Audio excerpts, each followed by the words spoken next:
Udah lebih dari sebulan gue pakai laptop Lenovo Yoga Slim 7X yang gunain chipset Snapdragon X Elite ya buat penggunaan sehari-hari juga. So apakah laptop ini udah oke buat dibeli atau digunakan oleh kalian? Atau malah video ini akan jadi sekedar konten gue cobain laptop Snapdragon biar kalian gak usah cobain juga? Oke, sebelum gue lanjut ya, gue infoin sedikit aja. Pas kemarin event IFA di Berlin kemarin ya, Qualcomm juga sudah launch lagi.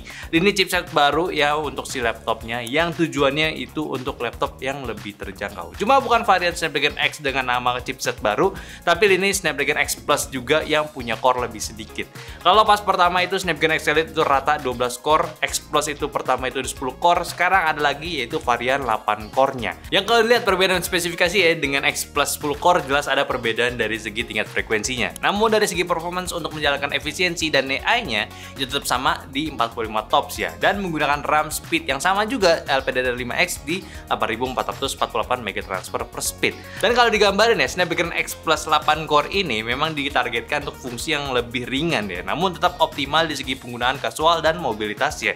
Yang sebenarnya gue pun masih agak sedikit skeptis ya, performance-nya itu untuk tipe cara gue gunain sehari-hari harusnya sih sama kayak laptop yang gue gunakan saat ini. Yang gue gunakan yaitu adalah Snapdragon X Elite. Cuma terlepas dari itu, saat kemarin informasi rilis chipset baru ini, mereka pun menawarkan lini laptop yang gunain chipset ini akan jauh lebih murah, yaitu startnya di $700 lah, atau sekitar mulai dari 10 jutaan. Pasti memang nggak akan sesuai dengan kenyataan soal kalau kita tinggal di Indo ya. Cuma setidaknya dengan adanya chipset ini sudah ada satu brand yang gunain Snapdragon X Plus 8 core dengan harga laptop yang menurut gua relatif lebih terjangkau, yaitu Acer Swift Go AI yang gunain X Plus X1P 4200, RAM 16GB, SSD 1TB itu di harga 14 jutaan doang. 10 juta lebih murah dibanding laptop gua ini. Bukan untuk dibandingin memang, cuma setelah ada pilihan baru, udah jadi opsi baru buat kalian yang nonton dan memang rencana buat cobain laptop dengan chipset Snapdragon itu nggak harus keluarin budget 20 juta lebih lagi. Dan apakah itu sudah menjamin untuk orang-orang bisa pindah cobain sistem baru yang sebelumnya gunain Intel sama AMD di Windowsnya? Ya tentunya tidak ya. Itu dia kenapa ada gua dan orang-orang yang rela berkorban gunain sistem Windows baru untuk digunakan sehari-hari. Dan langsung aja, apa yang udah gua alamin setelah gua gunakan laptop ini selama sebulan lebih? Apakah benar-benar worth it? Ya mungkin gue bisa katakan sejauh workflow yang gue jalani saat ini ya 80%-nya sudah sangat aman, dan 20%-nya itu masih belum sesuai seperti biasa gue gunakan sebelumnya gitu. Tapi gue masih punya alternatif biar tetap bisa dikerjakan secara normal, setidaknya normal ya. Dari yang gue keluhkan di video sebelumnya soal Google Drive online sinkron itu ya, offline sinkron maksud gue, yang masih belum bisa, gue saat ini ya memang gak gunain dulu, lebih main ke offline file aja selama bisa digunakan. Dan untungnya juga gue nggak switch laptop untuk dipakai juga, jadi bukan suatu masalah. Pun juga pas launching Snapdragon Plus 8 core kemarin, di announce pula si Google Drive Sync-nya ini akan hadir di Q4 atau sebentar lagi, jadi ya nggak akan lama lagi. Lalu soal editing video di Adobe Premiere juga udah mulai rolling versi native ARM-nya, walaupun memang belum ngikutin ke versi terakhirnya, dan lu harus gunain versi lama ya, udah kelihatan lah secerca harapan. Dan gua pun juga sudah tes, cukup lancar buat digunakan. Yang gue bisa katakan lagi, performance-nya dan experience-nya pun ini agak mirip kayak laptop yang nggak menggunakan discrete GPU. Not the best memang, malah karena CapCut-nya juga udah lebih lancar duluan, ya gue lebih embrace untuk menggunakan CapCut aja di sini dibanding nunggu pakai Adobe Premiere.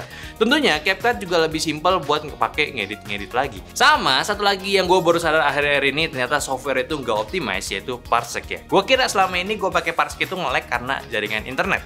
Ternyata ya karena softwarenya itu nggak optimize, masih emulasi. Jadi rasa pakainya itu kayak lagi main game private servernya itu jauh di Eropa contohnya. Latensinya itu kerasa banget. Cuma untuk yang ini sih satu-satunya yang belum jelas apakah akan ada Parsec versi ARM-nya dalam waktu dekat atau tidak. Namun yang bisa diantisipasi sama gua saat gunain Parsec dia untuk remote monitoring ya gunain Parsec ya secara web based pakai Chrome ya biar lebih smooth. Ya emang agak rese sih, ini software yang gua pakai tiap hari buat ngecek editan yang udah dikerjain sama editor gua. Sekarang malah belum optimize itu, kayak agak nge-lag makanya, memang nyebelin gitu. Tapi sisanya gua gunain laptop ini ya masih sama kayak video gua pas bahas awal-awal pindah ke sistem ARM. Lancar-lancar semua, aman banget, bahkan gua nggak expect penggunaannya bisa langsung super smooth, nggak ada masalah gitu. Dan Soal baterai pun sampai saat ini juga masih di ranah yang super awet. Gue bisa sering bawa-bawa laptop buat kerja, nggak di meja kerja, nggak langsung tanpa perlu khawatir lagi baterainya itu cepat habis. Dan gitu pula nge-charge-nya pun simpel, nggak pakai lama karena charging 65 watt ini tergolong bisa ngisi baterainya itu dengan cepat. Ya gue pun kebantu lah dengan sama si Lenovo ini yang udah desain seri Slim 7X-nya ini sedemikian simple dan compact juga buat dibawa-bawa kemana-mana pun nggak susah lagi. Plus soal thermalnya pula, ini laptop jarang banget nyala kipasnya, yang kata lainnya pun laptop ini jarang kedapatan di kondisi panas karena ngerjain sesuatu yang berat. Mungkin ya kalau gue simpulin lagi penggunaan gue dengan laptop ini sih, ya gue nggak ngerasa terhambat banget untuk kerja sama gunain laptop basis ARM sekarang ya. At least untuk pekerjaan yang biasa gue lakukan, software yang gak optimize ini masih bisa cukup ke handle dengan aman, dan gue nggak gatel pengen pindah satu laptop lagi. Ya mungkin satu momen yang gue pengen pindah itu cuma ada satu ya, yaitu pas kemarin ada Asus TUF A14 yang kemarin gue pakai full buat namatin Black Myth Wukong, dan gue rasa satu-satunya deal breaker yang gue rasain pada sistem Windows ARM itu ya gak enak buat main game gitu. Sisanya sih ya buat kerja aman-aman aja. Tapi ada satu lagi yang kelewat sama gue saat gue pakai laptop ini, yaitu aplikasi ataupun software gitu ya, utilitas yang mungkin nggak kepikiran di awal. Dan juga jelas belum ada versi ARM-nya, yaitu bakalan menjadi salah satu masalah yang akan lo hadapin. Tapi sekali lagi itu bukan masalah utama juga, karena itu sekedar utilitas saja yang nggak digunain setiap saat. Kayak gue di sini ada satu software yang super ganggu, yaitu software Logitech G Hub. Dia nggak bisa running setelah restart Windows-nya. Kalau baru install sih aman-aman aja, semuanya bisa dipakai dan connect ke device lo. Dan sampai saat ini pun ya gue belum dapat fixnya pula kayak gimana, cuma karena gue nggak gunain sehari-hari, ya gue udah lupakan itu sih.